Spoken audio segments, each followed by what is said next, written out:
मेरठ के लोगों, मेरठ की तरह एक बार जोरदार ताली से उनका स्वागत कर दो। तेज ताली बजाने का एक तरीका है, इकट्ठा दोनों हाथ उठा लो एक बार।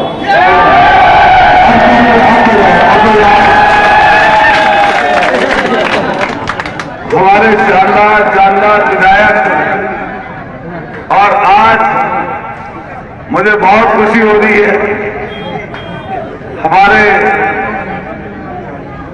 बड़े भाई की तरह, और आज पहली मीटिंग में, हालांकि पहली मेरे लिए बहुत वोट मांगी है, लेकिन हम और ये इकट्ठे मंच पर आज प्यार, इनकी मोहब्बत हमें मिल गई। हम इनका धन्यवाद करते हैं और इनका आशीर्वाद भी हमें मिल गया। रफीक अंसारी जी जो इस आपके विधानसभा के विधायक हैं, डबल विधायक हैं, इससे पहले भी रहे, अब भी रहे, पहले हारे भी एक बार, तो मैं इनका धन्यवाद करता हूं, शुक्रिया अदा करता हूं।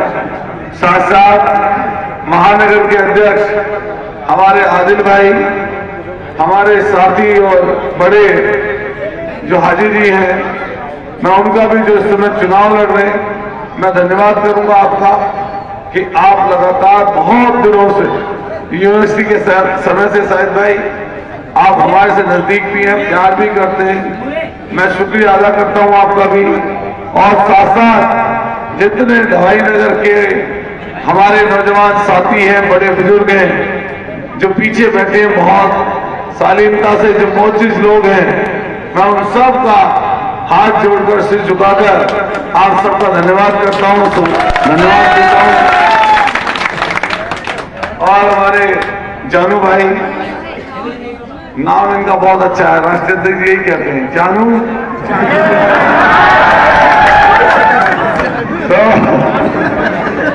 आप सब लोग हैं, देखिए ये समय बहुत अलग है, नफरतों का दौर है, और ऐसी नफरत है, ऐसा बाजार सजा है नफरत का कि इस नफरत के दौर में जो शहंशाह बने बैठे हैं, जो कहते हैं कि नफरत बढ़ाओ, नफरत फैलाओ और हर जगह ऐसा नफरत का माहौल बना दो जिससे धरती सलामत रहे।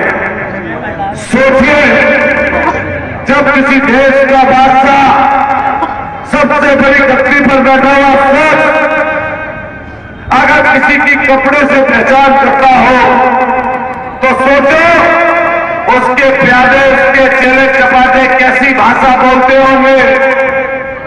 ऐसे नफरती दौर में मैं उन साथियों से कहना चाहता हूं जो आज प्यार से, मोहब्बत से यहां पर आए हैं, और उन ऐसे नफरती लोगों से कहना चाहता हूं कि आकर देखो कोई नगर की इन गलियों में, जहां पर नौजवान, बड़े बुजुर्ग, छोटे बच्चे, एक ऐसा लड़का जो हिंदू परिवार से आता है, उसके भाषण को सुनने, उसकी तकरीर को सुनने वाला हर शख्स इंसानियत रखते हुए हमारे मुस्लिम भाई एक हिंदू के लिए यहां पर खड़े हैं। ये असली हिंदुस्तान है।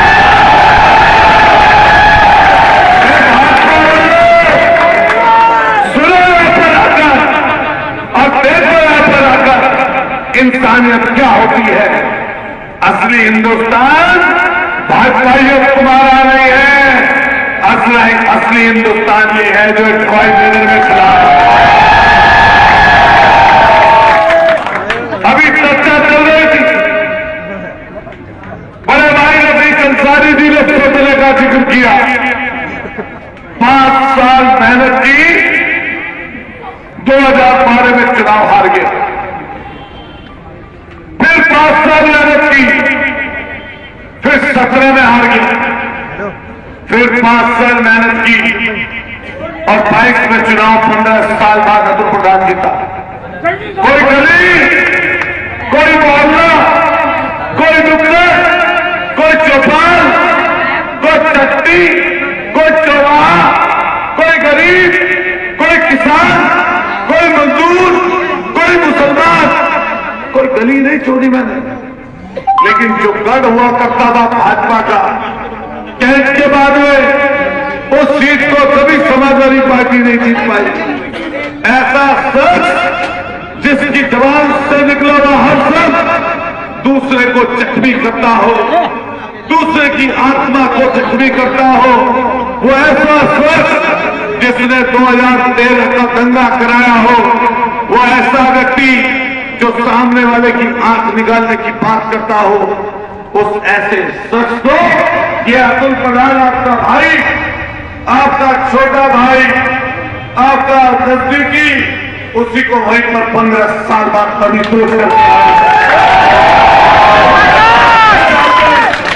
हर एक शख्स से मेरे भाइयों, ये सरकार जो उत्तर प्रदेश में चल रही है, ऐसी सरकार जो चेहरा देखकर, कपड़े देखकर, नाम पूछकर, चौराहे पर, थाने में, तहसील में जाति कर रही है। मैं आपको बताना चाहता हूं कि इस मेयर के चुनाव से कोई सरकार नहीं बदलेगी भाइयों, लेकिन आपको एक ताकतवर व्यक्ति आपकी बात कहने वाला, आपकी बात को इन ऐसे लोगों के सामने रखने वाला जो नफरत की बातें फैलाते हैं, इनके सामने एक व्यक्ति आपके लिए जो उनकी तरफ से तीर निकल कर आएंगे, चाहे वो सत्ता के हो, चाहे शासन प्रशासन के हो, वो पहले अतुल प्रधान से टकराएंगे, तब आपके पास जो नगर निगम का चुनाव है, इस चुनाव में आपकी बदौलत, आपके जोश और पड़ोस की बदौलत मेयर बनने जा रही है सीमा प्रधान। 6 साल हो गए, कोई मोहल्ला, कोई जगह 1 रुपए का काम इस सरकार ने नहीं कराया।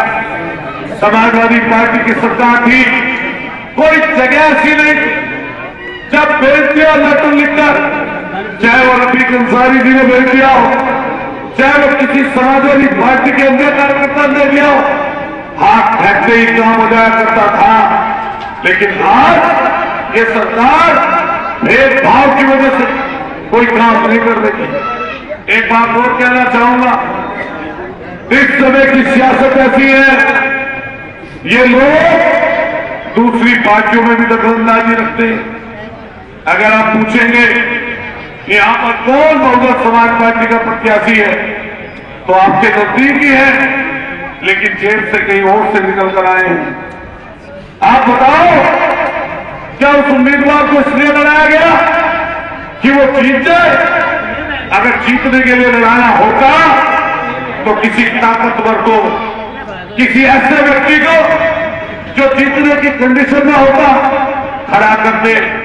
लेकिन भारतीय जनता पार्टी के ऑफिस से कहानी से ये टिकट इस समय वितरित होते हैं और ऐसे शख्स को टिकट दिया जाता है जो समाजवादी पार्टी के उम्मीदवार को कमजोर करे, उसको हल्का कर दे। लेकिन जनता सब समझती है। आप बताओ, कभी आपके पास आए, ऐसी मीटिंग में बोले तो पूछ लेना आपके नजदीकी सेक्टर 8 है, यही आपके सेक्टर 11 है, यही पूरा शास्त्री नगर है, यही गाजीपुर है, यही लोहिया नगर है, यही जाहिदपुर है, यहीं पर आपके घोसीपुर है, यहीं पर चंदौली है, यहीं पर आपके प्रवेश विहार है, कुटी है, रामगढ़ी है, शेरगढ़ी है, कालियागढ़ी है, सराय है, अजंता कॉलोनी है, आपके मायापुरी है, आपके लक्ष्मी विहार है, कीर्ति पैलेस है, शिव शक्ति नगर है, जयभीम नगर है, अजंता कॉलोनी है, डिग्गी है, पांडव नगर है, जयचुंगी है, सर्वोदय नगर है, शर्मा नगर है, जयदेवी नगर है, उसके आगे बढ़ोगे साकेत है, नंगला बट्टू है, कहां पर अब्दुल्लापुर में, कहां पर वाल्मीकि रहते, कहां पर पाल रहते, कहां पर आपके बनिया समाज के लोग रहते, कहां पर मुसलमानों में कौन बिरादरी रहती, गंगा नगर में कौन कौन कहां रहता, पता नहीं होगा। ना पट्टापुर का पता होगा, ना सोंडे का पता होगा, ना रिझाने का पता होगा, ना रिझाने का पता होगा, ना शताब्दी नगर का पता होगा, ना माधवपुरम में गए होंगे, ना मोकमपुर में गए होंगे, ना कुंडा में गए होंगे, ना पुट्ठा में गए होंगे, ना आपके बराबर के लखवाया में गए होंगे। अगर बताने लग जाओ तो 1 घंटे तक सारी कॉलोनियों के नाम और मोहल्ले गिनवा देगा तुमको ना। लेकिन इन्हें इसलिए जेब से निकाला गया कि जिससे वोट कर जाए। अरे सुन लो भाजपा के मंत्रियों, आके देख लो दवाई नगर में क्या होने जा रहा। सही कह रहा हूं गलत कह रहा हूं? एक भी दूसरी जेब से निकलता, दूसरी पार्टी। 15 उम्मीदवार है, 15 में से 11 हमारे मुस्लिम भाइयों के टिकट पर हुआ। 11 7-7 गाड़ी लेकर घूम रहे, विधायक बनेंगे नहीं कभी उनकी पार्टी। कोई जना है बात पर बात खत्म करके जाऊंगा क्योंकि 4 मीटिंग ले रही। बड़े बुजुर्गों से कह रहा हूं, आपसे भी कह रहा हूं, मुश्किल से 3 मिनट और बोलूंगा, लेकिन ध्यान से सुन लेना और दूर तक भी आवाज जाने दो। आप ये बात समझो कि 7-7 गाड़ी लेकर घूम रहे, आप बता दो हमें, एक विधायक नहीं बन पाएगा, एक सांसद नहीं बना सकते, एक कोई विपक्ष के कभी नेता नहीं बन सकते। और कभी उत्तर प्रदेश में अगर हिंदू मुसलमान में चुनाव आ जाएगा तो आप 23 या 24 MLA बना सकते हो, 403 में सरकार नहीं बना सकते। जो भाजपा करती है, भाजपा कहती है 80-20। क्यों बोलती है 80-20? इसलिए बोलती है कि 20% मुसलमानों को अलग कर दो और 80 लोगों एक हो जाओ और अपनी सरकार बनाओ। आपको ये कहना पड़ेगा, आपको ये जगह जगह बोलना पड़ेगा कि पिछड़ी जातियां, हमारे दलित भाई, हमारे अकलियत के लोग, इन्हें लोगों को इकट्ठा होकर तब सरकार बनानी पड़ेगी। जो बात वो बोलते हैं, कोई हमारे कोई भाई बुरा मत मानना, हमारे MIM के साथी बोलते हैं। आप बताओ, आजम खान साहब 100 मुकदमे लगाए, विधायक की छीन ली, बेटे की छीन ली, सब बर्बाद कर दिया। क्यों? क्योंकि सत्ता के खिलाफ बोलते थे। आपके शहर के जो सांसद लगाकर जिनको जबरदस्ती पिछली बार हराया गया, उनको बर्बाद कर दिया, कस्टडी में रखकर मारा जा रहा। आप बताओ, इनके ऊपर ना CBI, ना ED, ना इनकम टैक्स। और तो और बताना भाइयों में भी गलती बता देना, जिले में जो नफरती इंसान था अतुल प्रधान, और वो आमने सामने टक्कर बैठा जब बैरिस्टर साहब ये कहते थे कि मैं जीतने वाली जगह उम्मीदवार दूंगा। मेरी वोट पड़ी 1,21,000, संगीत सोम को वोट मिली 1 लाख, MIM के उम्मीदवार को वोट मिली 1700 और 1700। सुन लो एक मिनट, 1700। मैंने पूछा, मैंने कहा, क्योंकि लावर का सदस्य था, मेरे भाई क्यों लड़ रहे हो चुनाव? एक तो लोग जिम्मेदार लोग बैठाए, उनसे बात करवाई, बुला लिया, चर्चा बढ़ाई, कुछ हुआ दूसरा मामला तो हाँ नहीं, इतने में नहीं मानूंगा। मैंने कि क्या भाई, जो जितना चाहिए खर्चा हुआ तो बात हुई, सम्मान कर जाएगा, मदद कर दो हमारी। संगीत सो 25 साल के लिए कहता है वो बना रहेगा, ऐसा मत करो। और उसके बाद भी चुनाव लड़ गए, मुझसे कहा कि एक फॉर्च्यूनर और 50 लाख। मैंने कहा इतने में कहां से दूंगा, मगर थोड़े अपना खर्चा पानी ले लो। झूठ नहीं बोल रहा है कि लाइन, मैं खर्चा पानी ले लो। कहा 50 लाख तो संगीत सोम ही दे रहा है। अब आप बताओ, मैं 21,000 से जीता हूं चुनाव, वो संगीत सोम को हराकर। लेकिन सोचो अगर 500 वोटों से हार जाता तब उसको वोट मिली 1700। लेकिन अगर मैं 500 वोटों से हार जाता, फिर क्या कहते लोग कि इसने वोट काटी इसलिए अतुल प्रधान हारा। आपसे भी कहकर जाता हूं, आज जाकर देख लो सिलावर में वो लड़का बाइक पर घूमा करता है, और जब चुनाव था 5-5 नई गाड़ियां लेकर घूम रहा था। यहां पर भी ऐसे ही घूम रहे, वहीं से पैसे आ रहे हैं, इसको समझना, जानना, इस सियासत को परख लेना। अगर सियासत को नहीं माने तो आने वाले समय पर जितना नुकसान हम लोग उठाए हैं उससे भी ज्यादा पाएंगे। मान्यवर काशीराम कहते थे, पिछड़े लोगों, दलित भाइयों, इकट्ठे हो जाओ। अगर सत्ता में नहीं रहोगे ये आरएसएस स्वरूपी लोग आपको कुचल डालेंगे, दबा डालेंगे, सब छीन लेंगे, कारोबार बंद करा देंगे। इसलिए मेरे भाइयों, वोट रखकर मत डालो। इकट्ठे होकर 2022 में आपने वोट डाली, लेकिन साजिश हुई ये पता कर लो, इन लोगों ने हमारे कितने एमएलए हरवाए और कितनी जगह इनकी जमानत जब्त हुई। लेकिन फिर भी चूंकि चैनल पर बैठकर अखबार में किसी मुख्यमंत्री की फोटो नहीं आती और बीजेपी जो भाजपा का पूरा कब्जा है टीवी पर, किसी का एक चेहरा दिख नहीं सकता भाजपा के बिना, विपक्ष के नेता का किसी का चर्चा नहीं। हमारे 125 एमएलए, हमारी खबर आती 2 लाइन की और बैरिस्टर साहब की खबर आती पहले पेज पर, खबर आती टीवी पर लगातार। क्यों करवाते हैं? 80-20 करवाने के लिए करवाते हैं भाजपा के लोग। ये ध्यान रखना इस बात का। अभी इस समय मौका ऐसा है, एक मंच पर मुझे खड़ा कर दो आप किसी, अरे एक जात के लिए बोलना हो, अगर एक धर्म के लिए बोलना हो, सामने वाले लोगों में उबाल खड़ा कर दूंगा।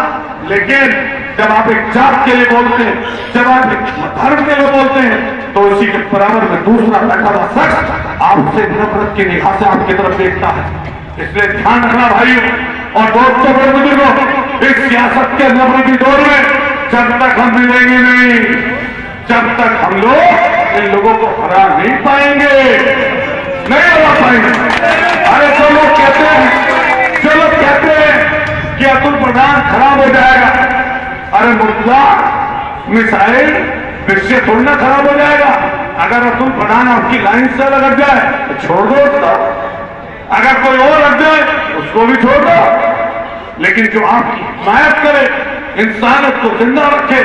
और ऐसी बात, ये पता कैसी चीज चलाते हैं, संगीत सोम में हारने के बाद मौलाना एक मीटिंग करी और उस मीटिंग में जातियों को गाली, तो भागता है बत्ती, तो उसके लोग एक दूसरे को गालियां देते हैं। तो जाटो कह रहे जाटो को हराया, जाटो ने हरवाया, मुझे चुनाव, दलितों ने चुनाव हरवाया। उस मीटिंग में वो बोल गया, मैंने शाम को लाइव आप हराकर बोला कि हाँ मुझे जाट भाइयों ने जितवाया और साथ साथ हमें मुसलमान भाइयों ने 36 करोड़ ने जितवाया। लेकिन इन्होंने हमारे MIM के साथियों ने बस वो चीज उठा ली, कौन सी, कि मुझे जाटों ने जितवाया, जैसे भाजपा के करते हैं। और जाटों का कहते निकलवा के वो चीज और फिर उसको निकाल दे, जैसे मैं बोल रहा हूं, सब गौर से सुनना है बात, गौर से सुनिए। जैसे मैं बोल रहा हूं कि मुझे जाटों ने जितवाया और तुरंत उसको तो किया, अच्छा कौम अब की बात उससे बदला लेगी, पर जाटों ने जितवाया है।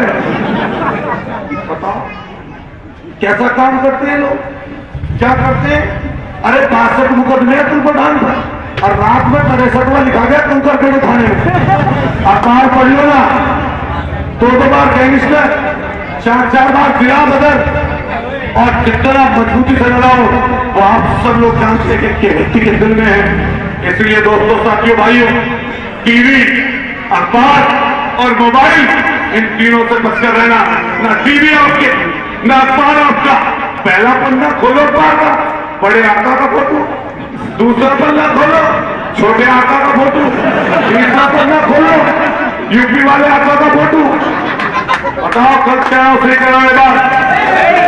इसलिए हम आपसे निवेदन करने आए, मदद करना हमारी। बड़े बुजुर्गों, हमारा हौसला बढ़ाना, ये हौसला आपके ऊपर है, ये घटेगा और बढ़ेगा, आपकी वजह से घटे और बढ़ेगा। और वादा आपको देकर जा रहे हैं हम लोग, इंसानियत के लिए लड़ेंगे। मुझसे किसी पत्रकार ने पूछा कि बताओ तुम मेयर बनने के बाद क्या करोगे? मैंने एक लाइन में जवाब दिया कि इंसानियत को जिंदा रखने का काम अतुल प्रधान इसलिए रखना चाहिए। मदद करना। प्रदीप भाई खड़े हो गए, हमें भी जाना अगली सभा में। बताओ मदद कर दोगे? मदद कर दोगे घर वाले? अब इन्होंने मेरे कर दिया और न वो मैंने हरपटे लिया दिया। तो मैं दिन में होया तो पहले खजूर में मोटे वाले खाता है, तो जोर से बोलना कैसे मैं बोलूं, साइकिल साइकिल, और जोर से बोलो भाई, जब मैं स्टॉप करूं उसके बाद तुम साइकिल साइकिल।